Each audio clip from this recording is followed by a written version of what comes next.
Hey guys, welcome back. Day 2. We're almost there, guys. Counting down. Got 8 more days till summer break. So, yesterday's riddle. Let me pull that up real quick. 2 fathers and 2 sons sat down to eat eggs for breakfast. They ate exactly 3 eggs. Each person had an egg. How can this happen? Well, you have 2 fathers and 2 sons, right? But did you think about that maybe one of those fathers is a grandfather? So a grandfather and his son, which is also a father and a son, but the grandfather's son is also the father to the younger son. So 3 people, but 2 sets of fathers and 2 sets of sons. I know, kind of dad jokish, right? I'll get there one day. All right, so today's riddle. How do you make the number 7 an even number without addition, subtraction, multiplication, or division? Say that again. How do you make the number 7 an even number without addition, subtraction, multiplication, or division? So again, send me an email at kbrad4, and that's FOR, not FOUR, at rvaschools.net, and let's see who can get it first. So today we're going to go back to histograms. We're going to go over exactly what they are and make some. And then your practice activity will actually be for you to make your own histogram again. So we're going to keep going over how to make a histogram before we start interpreting and comparing and contrasting with other types of graphs. So stay tuned. Listen up for the next videos. All right. All right, guys. So again, back to histogram. So we're going to do a quick recap of what a histogram is. I'm going to create one and do some practice here. All right, so a histogram. A histogram is a graph that can display data from a frequency table. So because I write kind of big, I'm going to type it in here. Oops.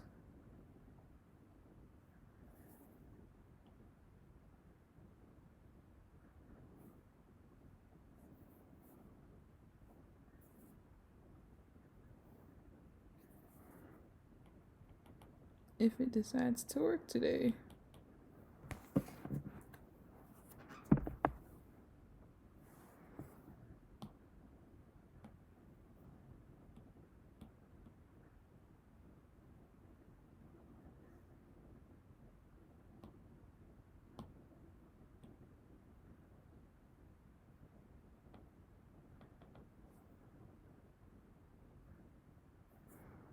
All right, let's just do this then.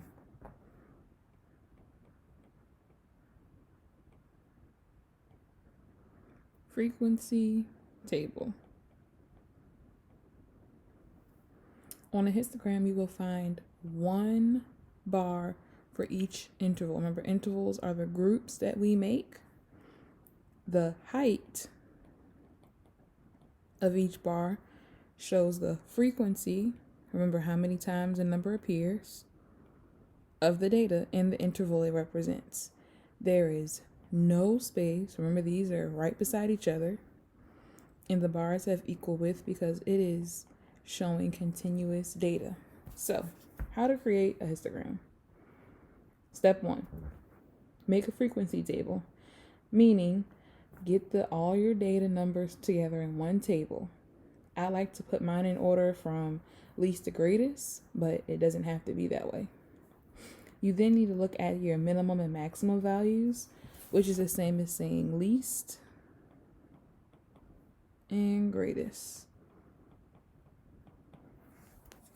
Decide on your intervals. So remember, you want to make your intervals equal sizes. Most histograms do it by groups of 10, but it just depends on your data. The interval should then be divided into equal sizes, and then you need to tally the numbers that fall into each interval. Step 2, use your frequency table to create a histogram. Label your X and Y axis. The intervals will always be on the X. So you need to label the intervals on your x-axis, which will be 0 to 9, 0 to 10, 0 to 20, etc., etc. And the y-axis will represent the frequency of the data. Examine the frequency table and then determine how to label your y-axis. So look at what your numbers look like, and that will determine your scale, whether you need to count by 1s, 2s, 3s, 5s, 10s, 20s, and whatever else.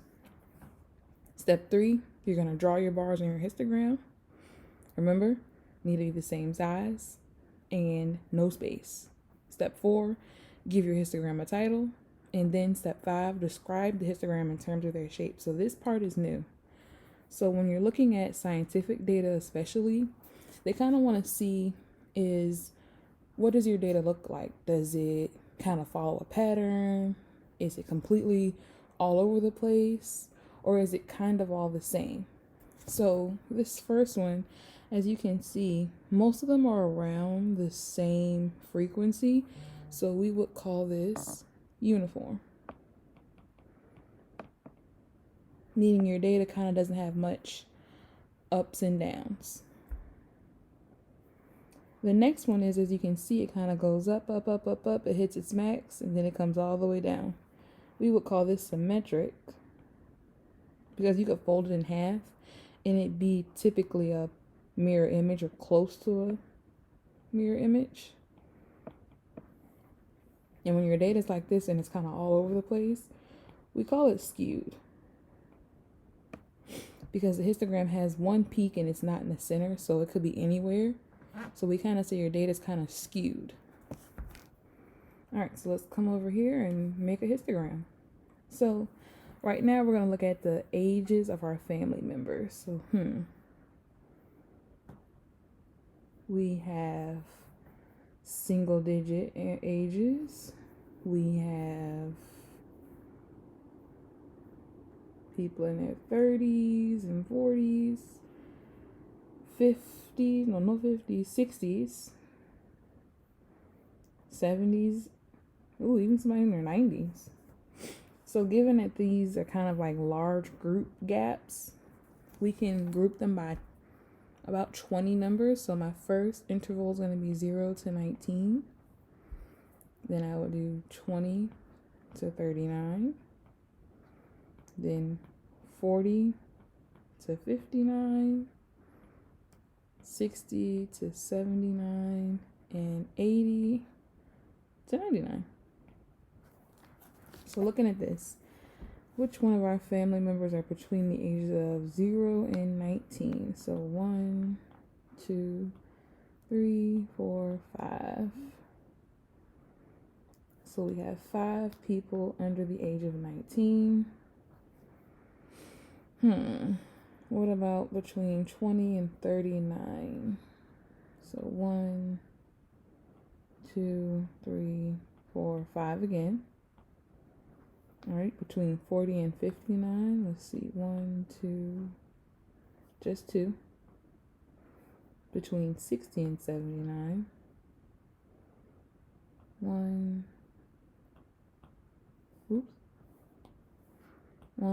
2, 3. And we have one person who is 93 years old. Wow. All right, so which interval represents the greatest number of family members? So we would say 0 to 19 and 20 to 39 because they have 5 family members each.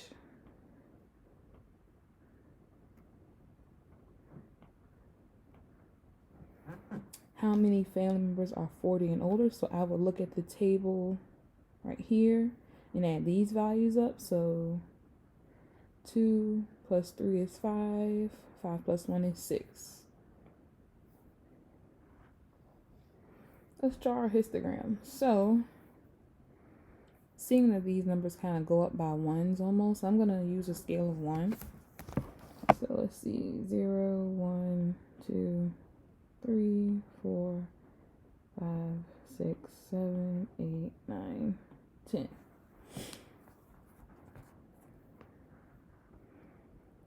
Alright, so our first interval is 0 to 19. Use my highlighter. And we have 5 people.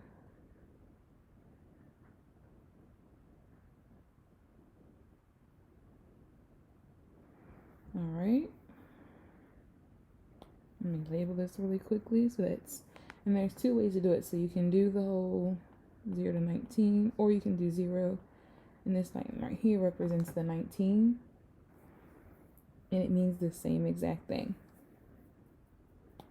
All right, let's change colors. Let's do yellow. So 20 to 39 also had 5, so make it untouched and using 2 sets of boxes.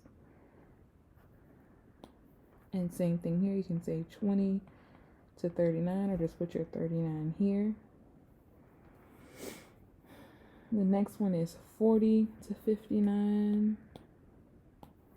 And we only had 2 people.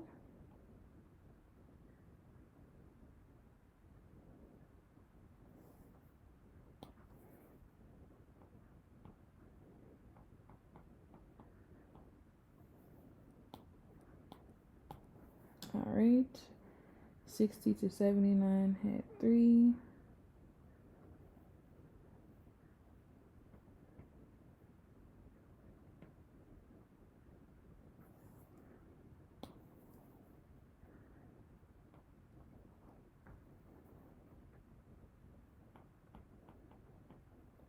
And our last one was 80 to 99. And they only had 1 person.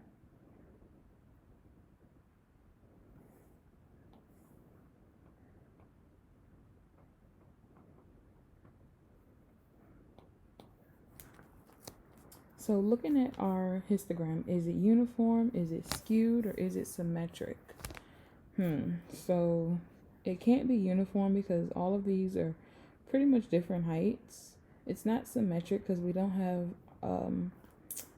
a peak in the middle, and then we can't fold it and make it a mirror image. So it has to be skewed. So comparing and contrasting a histogram to a bar graph, remember, both of them have bars.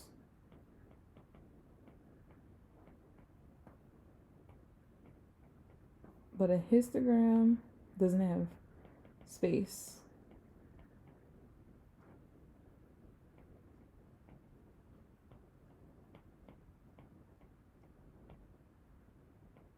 Between bars.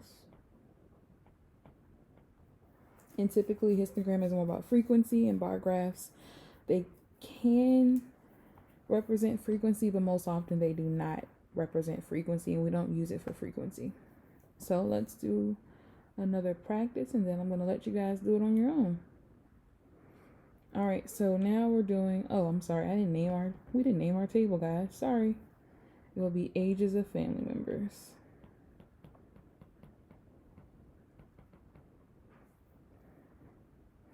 All right, so now we're looking at the amount of money saved. So we have, yet again, we have some interesting numbers here where the highest number appears to be 50. Yeah, I'd say 50. And I think the interval I'm going to use is 0 to 10. And again, this can just change depending on where you think it should be, as long as it is the same amount of values in each interval. So using groups of 10, that'll be 11 to 21, 22 to 32, 33 to 43, and then 44 to 54. So using that, how many times do we see 0 to 10? So 1, 2, 3, 4, 5, 6, 7. All right, do we see anyone from 11 to 21? We don't, so I'm going to put a 0. And then 22 to 32. 1, 2, 3, 4, 5. 33 to 43. 1, 2, 3, 4, 5. And then 1, 2, 3, for 44 to 54. So let's graph it. So let's see how many lines we have. 1, 2, 3, 4, 5, 6, 7, 8, 9, 10. So we could use a scale of 1 again. So 0, 1, 2, 3, 4, 5, 6, 7, 8, 9, 10.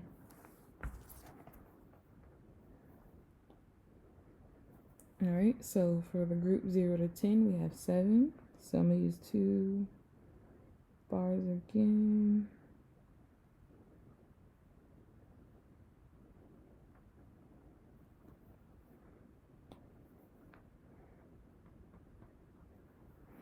All right, in 11 to 21, we had none. So I'm not going to draw anything in that column. Then we have 22 to 32. Just so we can kind of see where things go.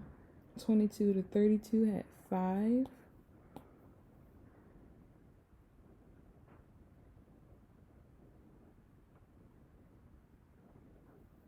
All right, 33 to 43 had 5 also.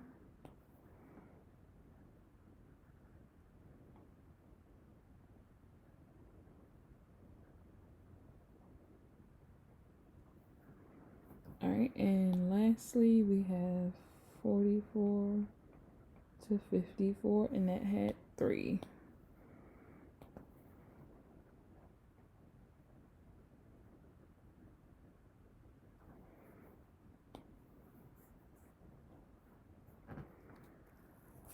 So range, the range of our data, remember range is the greatest value minus the lowest value. So the greatest value was 50 and the lowest value was 0. So 50 minus 0 is 50.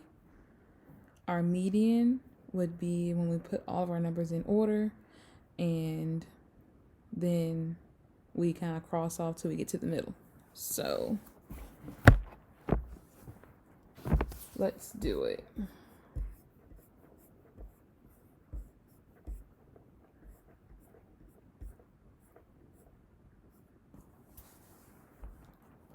So I have a 0, 0,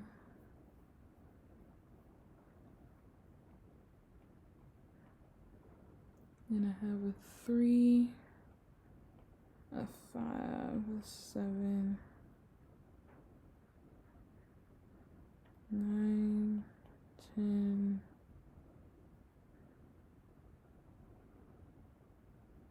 22, 23, 25, 29,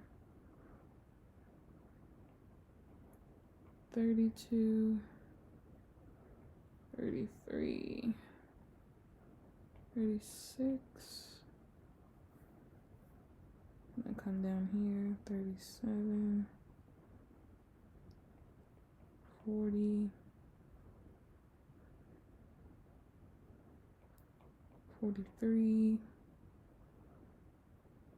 45, 46, 50. All right, so the way I do mine, I slash from the end, slash from the beginning, and keep going till I get to the middle.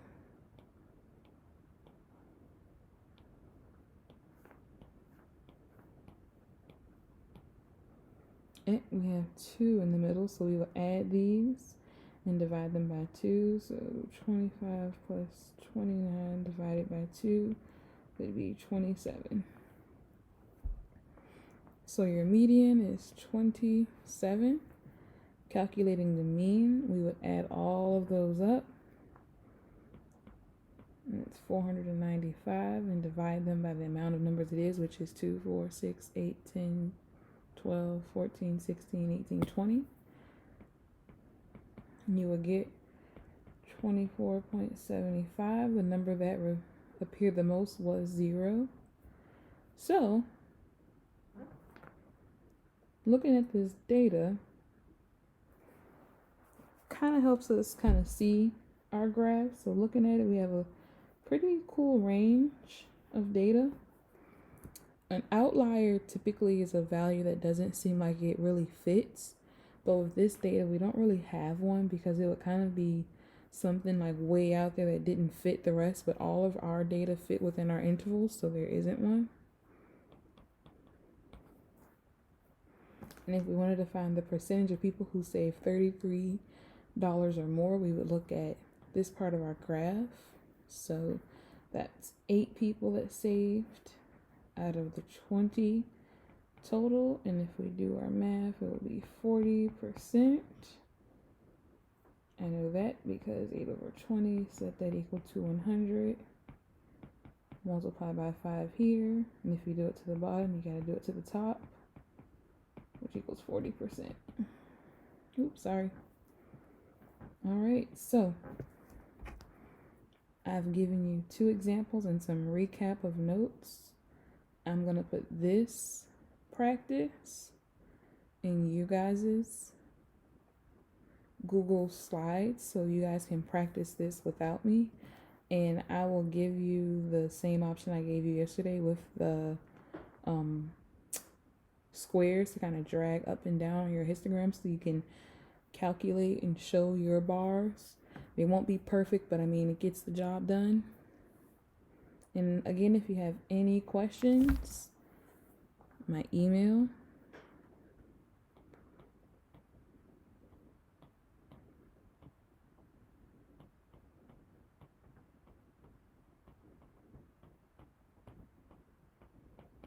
is here,